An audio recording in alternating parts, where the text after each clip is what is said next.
There comes a point in every person's life when they wake up, look in the mirror, and feel like they're staring at a stranger wearing their face. The voice is the same, the body familiar, but something in the eyes is off, distant, detached, like the person behind them packed up and left months ago. You might call it burnout, depression, a phase, but psychologically it's deeper. It's identity fatigue, the quiet exhaustion of being the person you've been pretending to be for too long. We live in a culture obsessed with reinvention, yet terrified of change.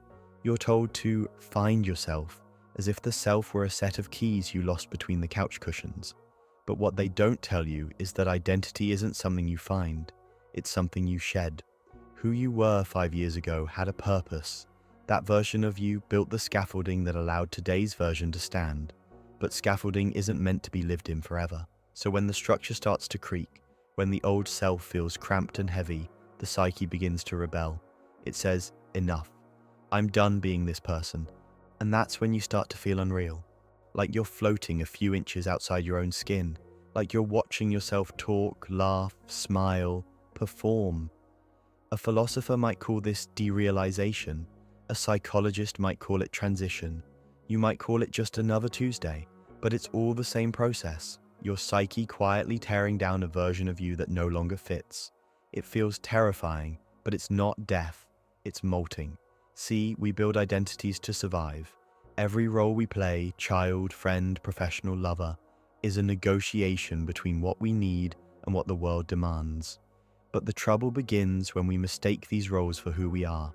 When the mask becomes too tight, the face underneath starts to suffocate, and instead of noticing that we've outgrown it, we assume something is wrong with us.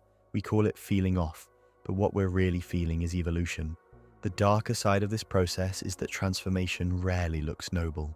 It's messy, disorienting, sometimes humiliating. You don't wake up enlightened, you wake up exhausted.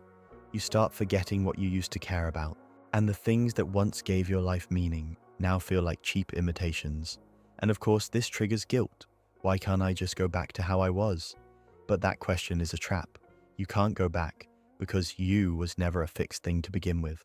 We can say that your old identity is dying, and you're trying to negotiate its funeral.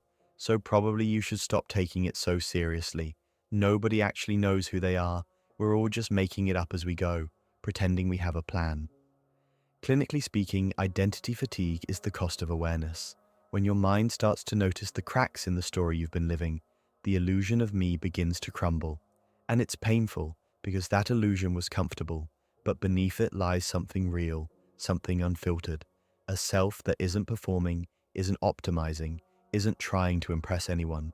So if you don't feel like yourself anymore, maybe that's because you're finally outgrowing the lie that there's a fixed self to feel like.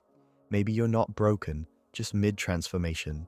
And like all transformations, it doesn't come with applause or clarity. It comes with silence, confusion, and a slow, almost imperceptible rearranging of the soul. Feeling lost, it turns out, is just another word for being found.